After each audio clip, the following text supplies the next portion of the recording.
Hi అండి, ఈరోజు మన ఛానల్లో వ్లాగ్ వచ్చి ఫూల్ మకానా చూసారు కదా, డ్రైగా వేపుంచాను అనమాట.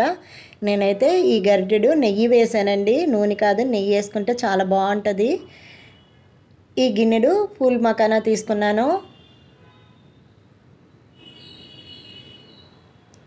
అందరికీ తెలిసిన ఐటమేనండి ఇది. చక్కగా అందరూ కూడా తింటే చాలా మంచిది.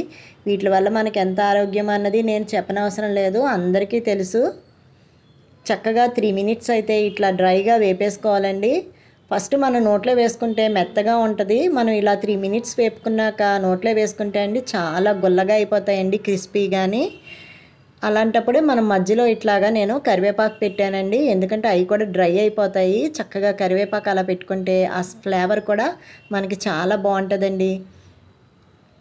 ఒక 10 సెకండ్స్ అట్లా కరివేపాకు ఉంచుకుంటే అండి ఈ లోపల అవి డ్రై అయిపోతాయి అన్నమాట. అప్పుడు మళ్ళీ మొత్తం అన్నీ కలిపి చక్కగా వేపేసుకోవాలండి.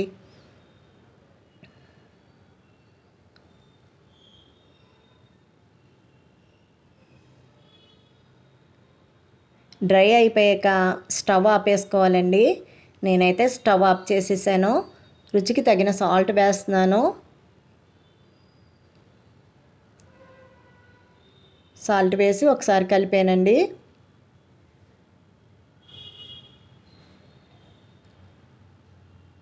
కారం కూడా 1 టీ స్పూన్ వేసానండి. అంతేనండి, చాలా ఈజీ స్నాక్ ఐటెం అండి ఇది. చాలా బాగా తింటారు పిల్లలు, పెద్దోళ్ళు అందరూ తినచ్చు. ఇది హెల్త్కి ఎంతో మంచిది. చక్కగా ఇది మనం ఈజీగా చేసుకునే స్నాక్ రెసిపీ అనమాట. అంతే అండి, అయిపోయింది. చక్కగా ప్లేట్లోకి తీసేసుకొని చల్లారిపోయాక నేనైతే బాక్స్లో పెట్టేసుకుంటున్నానండి. ఓ బాక్స్లో చక్కగా గట్టిగా మూతన్న బాక్స్లో పెట్టేసుకుంటే అండి ఈజీగా తినేయచ్చు. నా వీడియో కనుక నచ్చితే లైక్ చేయండి, షేర్ చేయండి, సబ్స్క్రైబ్ చేయండి. థ్యాంక్స్ అండి.